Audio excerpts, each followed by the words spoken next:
Hello everyone. आज हम लोग डिस्कस करेंगे pathophysiology of chronic obstructive pulmonary disease. It is also termed as COPD, chronic obstructive pulmonary disease. As you already know, the term pulmonary means related to lungs, okay, and the obstructive means blockage, okay. It is a disease, or you can say a set of diseases that leads to blockage of our lungs, and the patient suffering from COPD have some breathing problems. Okay, now moving further, basically the COPD or chronic obstructive pulmonary disease, it is a persistent obstructive or blockage of airways which is partially or completely irreversible. Okay मतलब अगर हम लोग chronic obstructive pulmonary disease की बात करें तो ये एक ऐसी डिज़ीज़ है जिसमें हमारा जो एयरवे है, जिसके थ्रू हमारे लंग्स तक एयर पहुंचती है, वो ब्लॉक हो जाता है। ठीक है, और एक ऐसी कंडीशन है जो कि कम्प्लीटली या तो इरिवर्सिबल है, इरिवर्सिबल, ठीक है, या तो पार्शियली रिवर्सिबल है। ठीक है, अब अल्टीमेटली क्या होगा, हमारे जो लंग्स हैं उनकी जो एबिलिटी होगी, बेसिकली हमारे लंग का फंक्शन क्या है, डीऑक्सीजनेटेड ब्लड को ऑक्सीजनेटेड ब्लड में कन्वर्ट करना, और अल्टीमेटली वो जो ऑक्सीजनेटेड ब्लड है वो ऑक्सीजन डिफरेंट डिफरेंट ऑर्गन्स तक सप्लाई करी जाती है। ठीक है, अब इन केस अगर हमारे जो लंग्स हैं उनकी जो कैपेसिटी है या जो एबिलिटी है ऑक्सीजन को इनहेल करने की और उसको ब्लड में डिसॉल्व करने की, अगर किसी वजह से उसमें इम्पेयरमेंट आ जाए, अगर वो प्रॉपरली फंक्शन ना कर पाए, तो जो हमारा जो ऑक्सीजनेटेड जो डीऑक्सीजनेटेड ब्लड है उसका ऑक्सीजनेशन नहीं हो पाएगा। ठीक है, और उसके बाद वो ऑक्सीजन की सप्लाई जो डिफरेंट ऑर्गन सेल्स और टिश्यूज़ तक होनी थी वो नहीं हो पाएगी, और अल्टीमेटली वो प्रॉपरली अपना फंक्शन परफॉर्म नहीं कर पाएंगे। तो बेसिकली जो क्रोनिक ऑब्स्ट्रक्टिव पल्मोनरी डिजीज़ है वो हमारे डिजीज़ का एक पूरा ग्रुप है जो कि लीड करता है किसको, क्रोनिक ऑब्स्ट्रक्टिव पल्मोनरी डिजीज़ को। ठीक है, और अल्टीमेटली जो हमारा ऑर्गन है the pulmonary means lungs. Okay, the organ associated with COPD is lungs.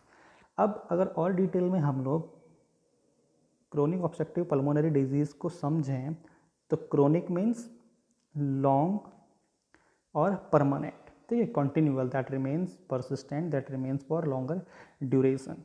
ठीक है, obstructive means something blockage is there in the way, okay, in our airways. pulmonary means lungs, and disease it is a sign, symptoms or a condition you can say. Okay, so basically it is a condition in which our lungs get blocked for longer duration. ठीक है, it's a progressive disease, eventually the ability of breathing will be reduced. Okay, अब हम लोग आगे बढ़ते हैं। Basic reason या basic causes की अगर हम लोग बात करें, जो हमारा COPD या जो क्रोनिक ऑब्स्ट्रक्टिव पल्मोनरी डिजीज़ है, इसमें हमारा जो क्रोनिक ब्रोंकाइटिस है। ठीक है, basically bronchitis means inflammation of our in our lungs, okay, in bronchus region of your lungs। समझ रहे हो, आइटिस जिस भी टर्म्स में लग जाता है तो उसका मतलब होता है इन्फ्लामेशन से, और क्रोनिक का मीन्स ये ज़्यादा सीवियर कंडीशन है। अब एम्फिज्मा, अगर हम लोग इसकी बात करें, एम्फाइज्मा, तो बेसिकली इसमें क्या होता है, अगर आप लोग देख सकते हैं, इस फिगर को ऑब्जर्व करें यहाँ पे, ठीक है, ये हमारी एल्वियोलाई है। तो बेसिकली हमारी जो एल्वियोलाई है वो हमारे लंग्स की क्या है, स्मॉलेस्ट फंक्शनल यूनिट है। यहाँ एयर एल्वियोलाई में ही गैसेस का एक्सचेंज होता है। ठीक है, अब एम्फिज्मा की कंडीशन में क्या है, हमारी जो एल्वियोलाई है, हम ये हेल्दी एल्वियोलाइज हैं और ये हमारी डिजीज़ कंडीशन है। ठीक है, जिसमें हमारी एल्वियोलाइज वगैरह डैमेज हो रही हैं। अब क्या है, बेसिकली जो एल्वियोलाइज की जो मेम्ब्रेन है वो एम्फिज्मा में क्या हो जाती हैं, वो डैमेज होने लगती हैं। ठीक है, बेसिकली एक स्वेलिंग की कंडीशन है। अब जैसे ही एल्वियोलाई स्वेल करेंगे, जो हम तो उसकी जो मेम्ब्रेन होगी उनमें डिप्लीसन होगा, और दूसरा एल्वियोलाई क्या करती हैं, ज़्यादा सरफेस एरिया प्रोवाइड करती हैं गैसेस के एक्सचेंज के लिए। अगर वो स्वेल कर जाएंगी, साइज़ में बड़ी हो जाएंगी, तो ऑब्वियसली जो सरफेस एरिया है वो रिड्यूस होने लगेगा, जिसकी वजह से जो ऑक्सीजन की जो गैसेस का जो एक्सचेंज है उसमें भी प्रॉब्लम आएगी। ठीक है, तो ये दो मेजर रीजंस हैं हमारे जो क्रोनिक ऑब्स्ट्रक्टिव पल्मोनरी डिजीज़ के लिए। पहला तो क्या है, क्रोनिक ब्रोंकाइटिस, ठीक है, इन्फ्लामेशन। इसके अलावा दूसरा हमारा क्या है, एम्फेजिमा। इसमें हमारे क्या है, एल्वियोलाई ही डैमेज होने लगती हैं।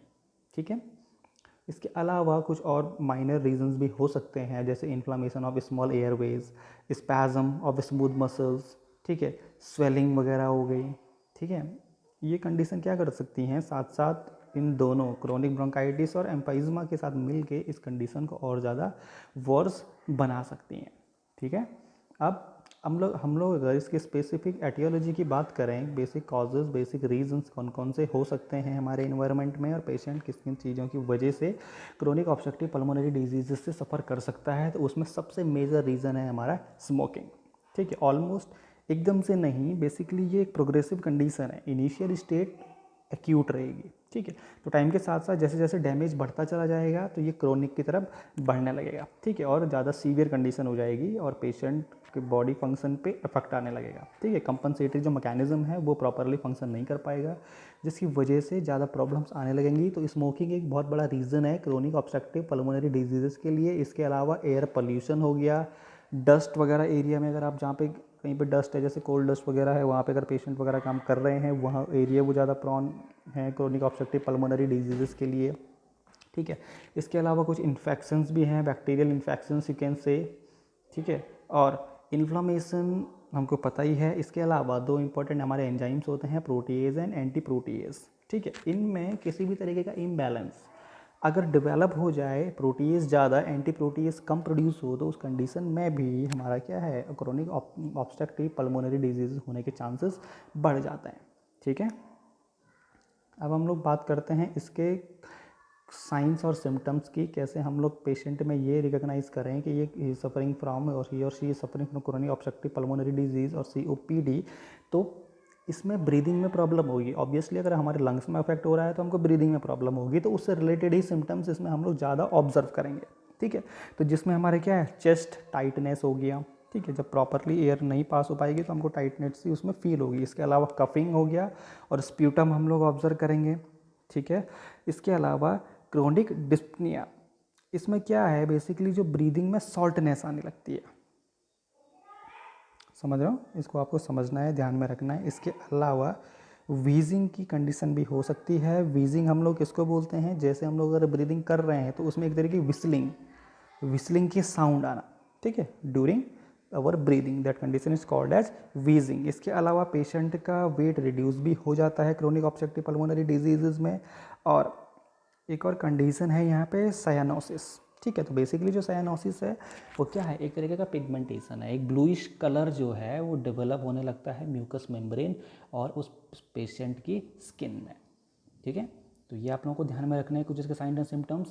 पहला क्या है, चेस्ट में टाइटनेस हो गया, कफ एंड स्प्यूटम हो गया, क्रोनिक डिस्पनिया हो गया। ठीक है, जिसको हम लोग शॉर्टनेस ऑफ ब्रीथ भी बोलते हैं। इसके अलावा वीजिंग हो गया, wheezing mean whistling sound during breathing. ठीक है, जब हम लोग ब्रीथ कर रहे होंगे तो विस्लिंग से साउंड आएगी। इसके अलावा पेशेंट का इसमें वेट लॉस भी होने लगता है। ठीक है, और साइनोसिस मीन्स एक तरीके की पिगमेंटेशन होने लगेगी, ब्लूइश कलर आने लगेगा स्किन में और म्यूकस मेम्ब्रेन में। ठीक है, तो ये इसके साइन और सिम्टम्स हो सकते हैं क्रोनिक ऑब्स्ट्रक्टिव पल्मोनरी डिजीज़ के। इसके अलावा जब हम लोग पैथोलॉजी की बात करते हैं क्रोनिक ऑब्स्ट्रक्टिव डिजीज़ की, आपको कुछ पॉइंट इसमें ध्यान में रखने हैं। कुछ चीज़ें इसमें से हमारे लिए कॉमन हैं, हम लोग पहले भी इनको डिस्कस कर चुके हैं। जैसे हम लोग बात करें, जो मेजर जो कॉजेटिव एजेंट है, अगर एटियोलॉजी की हम लोग बात करें तो उसमें क्या है, स्मोकिंग है। ठीक है, तो पेशेंट जो लोग बहुत ज़्यादा स्मोकर्स हैं उनको बहुत ज़्यादा चांसेस होते हैं क्रोनिक ऑब्स्ट्रक्टिव पल्मोनरी डिजीज़ के। ठीक है, तो स्मोकिंग की वजह से क्या होगा, हमारी जो अंदर जो मेम्ब्रेन्स हैं, ठीक है, वो मेम्ब्रेन्स, उन मेम्ब्रेन्स में क्या होगा, जो हमारी एपिथेलियम जो लेयर्स हैं वहाँ मैक्रोफेजेस, क्योंकि स्मोकिंग उसको डैमेज करेगा। ठीक है, अब उस डैमेज की वजह से मैक्रोफेजेस, हम लोग ये इन्फ्लामेशन की पूरी प्रोसेस में भी ऑलरेडी पढ़ चुके हैं। ठीक है। तो मैक्रोफेजेस हो गया और न्यूट्रोफिल्स हो गया, उस डैमेज्ड एरिया में क्या है वो एक्यूमुलेट होने लगेगा, ठीक है। अब जब ये मैक्रोफेजेस और न्यूट्रोफिल्स क्या होंगे, ये एक्यूमुलेट होने लगेंगे, तो आगे फर्दर क्या होगा, जो हमारी जो गॉबलेट सेल्स हैं या जो सिक्रीशन सेल्स हैं, ठीक है, ये गॉबलेट सेल्स क्या करती हैं, ये म्यूकस को सिक्रीट करती हैं, प्रोड्यूस करती हैं, ठीक है।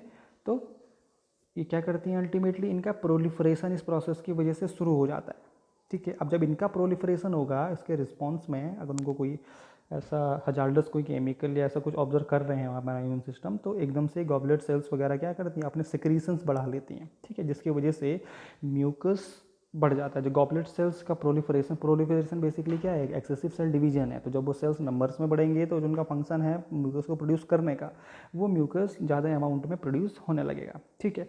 अब ये कंडीशन क्या कहलाएगी हमारी, हाइपर सेक्रीशन ऑफ म्यूकस, ठीक है।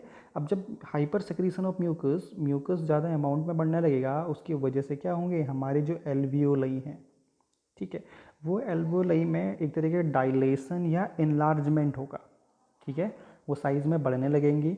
और इसके साथ साथ जो गैसियस एक्सचेंज का जो फंक्शन है उसमें इम्पेयरमेंट आने लगेगी, ठीक है। पहला हमारे जो एल्वियोलाई हैं उनमें डिस्टेंशन होने लगेगा। डिस्टेंशन को अगर हम लोग डिफाइन करेंगे होता क्या है, तो basically it is a large enlargement, dilation and ballooning effect, means वो साइज़ में अपने क्या हो जाएंगी, वो बड़ी हो जाएंगी, वो डायलेट कर जाएंगे, ठीक है। इसके अलावा हाइपर सेक्रीशन की वजह से हमारे जो गैसियस जो एक्सचेंज की जो प्रोसेस है उसमें इम्पेयरमेंट आएगी और कमी होने लगेगी, मतलब उतनी गैस जितनी एक्सचेंज होनी चाहिए है वो एक्सचेंज नहीं हो पाएगी, ठीक है।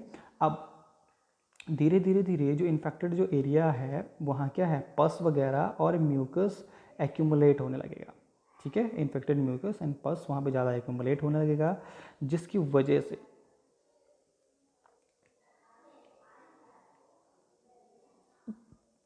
अब जो क्रोनिक कंडीशन है वायरल जो बैक्टीरियल इन्फेक्शंस की, वो उसके होने के चांसेस बहुत ज़्यादा बढ़ जाएंगे, ठीक है।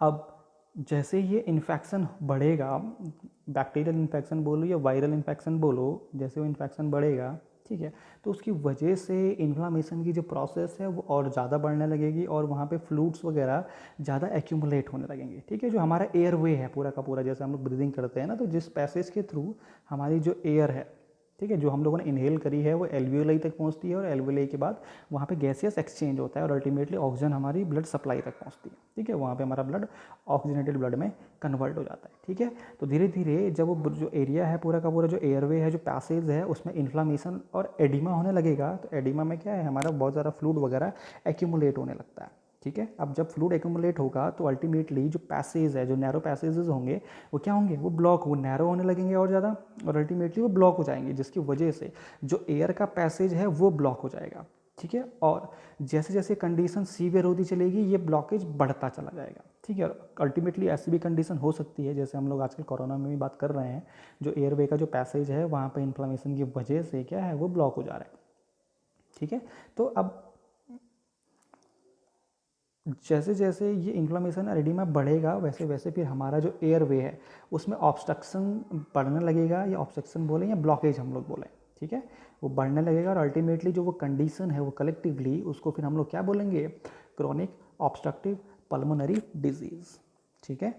हाँ, तो ये आपको इसके पैथोफिजियोलॉजी में थोड़ा बहुत ध्यान में रखना है।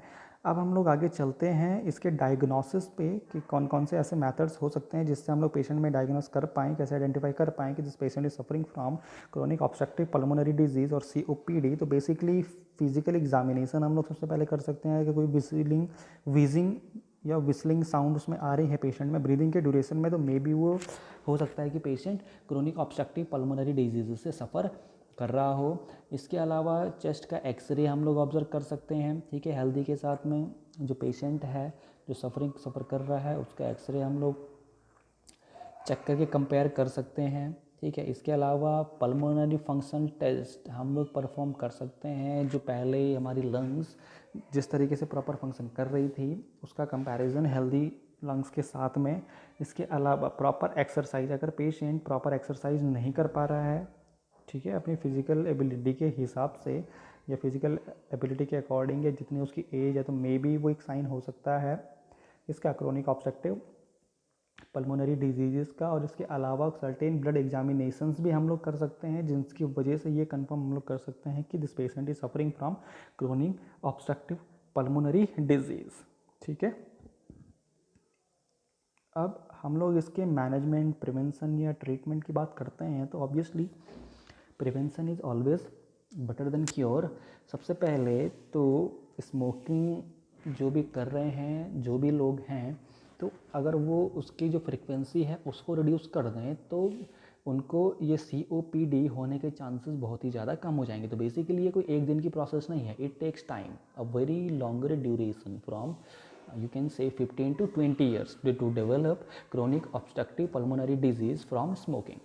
ठीक है, तो अगर आप फ्रिक्वेंसी कम कर लें, पहले तो कोशिश करें या छोड़ ही दें, अगर आप फ्रिक्वेंसी कम कर दें तो बहुत ही आपके जो चांसेस हैं क्रोनिक ऑब्स्ट्रक्टिव पल्मोनरी डिजीज होने के वो बहुत ही कम हो जाएंगे। इसके अलावा जो प्रेसिपिटेटिंग फैक्टर्स हैं, जितने भी एटियोलॉजिकल एजेंट्स की हमने बात करी, जितने भी पॉजिटिव एजेंट्स की हम लोगों ने बात करी है, उनको सभी को अगर हम लोग कोशिश करें उनसे बचने की, उनसे एक्सपोजर की, तो चांसेस रहेंगे कि हम लोग COPD से कभी सफ़र ना करें। इन केस पेशेंट अगर COPD उसको हो जाता है तो उसके केस में ड्रग थेरेपी डॉक्टर के प्रेस्क्रिप्शन पे शुरू हो सकती है या करती हैं, जिसमें कुछ एंटीबायोटिक्स या ब्रोंकोडाइलेटर्स भी पेशेंट को प्रेस्क्राइब करे जाते हैं। तो बेसिकली ब्रोंकोडाइलेटर्स क्या है, वो ब्रोंक्यूल्स या जो हमारी जो एयरवे का जो पैसेज है वो उसमें डायलेशन करते हैं, जिसकी वजह से कुछ एरिया क्या है उसका बढ़ जाता है। ठीक है, पैसेज वगैरह, तो पेशेंट को जो सांस लेने में प्रॉब्लम ज़्यादा फिर नहीं होती, ब्रीदिंग आसान हो जाती है।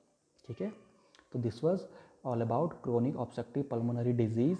अब PPT अगर आप लोगों को मिल जाती है तो उसके एंड में आप लोगों को इस तरीके का जो पेज दिखाई देगा, इसमें एक रिव्यू क्वेश्चंस हैं 10 to I think 8 to 10 questions, MCQ जो ट्रू एंड फॉल्स और filling the blanks there may be, तो आप उनको सॉल्व करें।